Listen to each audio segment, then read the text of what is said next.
The man that married me just called me on this beautiful evening. My husband, my best friend, my beloved, the one that married me, he put the ring on my finger and he was like, my wife, can you please make me a very yummy and something different for dinner? And I was like, don't worry, baby, I got you. You be man, a man you be. You deserve to be treated like a man that you are. You are the king of the king, right? Odogun of my time, the husband of my youth. Don't worry, I got you covered.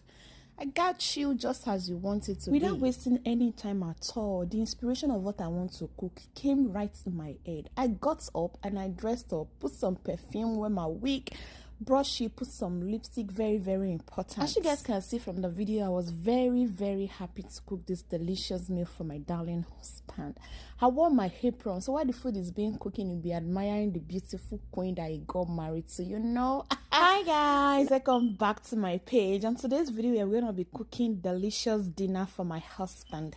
So for today, we're going to be cooking rice and beans with side of sauce. It is very special. I hop into the fridge, grab some fresh tomatoes and some fresh bell pepper, and I'm going to be washing my beans. I don't pick beans. I don't like picking beans. Do you actually pick beans? Because I don't like picking beans.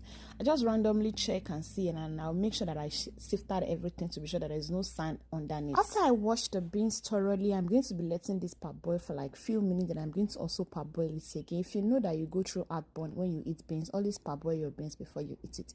It's actually without wasting any time, I'm going to be boiling some egg because I want egg to be in that sauce. So I'm trying to like boil some eggs on the side while the beans is being cooking on the other side. I grabbed my food processor. I do not want the pepper to be too blended. I just want it to be chopped. So I'm going to be using my food processor to chop this pepper up.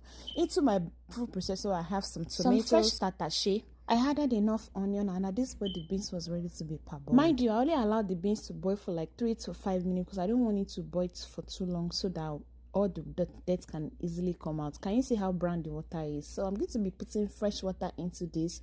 I'm going to be washing my white rice with salt because I cannot parboil the rice. After washing the rice and the water is super clear like normal water that we can drink, so I pour everything together. As you guys can see, after then I chop my pepper into my food processor. Then now I'm going to be, you know, seasoning my rice, the beans, and I added some onions, I added some salt, and I put a pinch of oil. Then I'm going to be covering that to cook while I set on the side. I realized that I do not know how to cook in very small portion. Anytime I try to cook in a very small portion, I always have extra. But anyways, I already poured the rice and the beans together with some onion with salt, and I added pinch of salt. I'm going to stir that together because I don't want anything looking like what I don't understand. I'm going to be covering that to cook. The egg was already done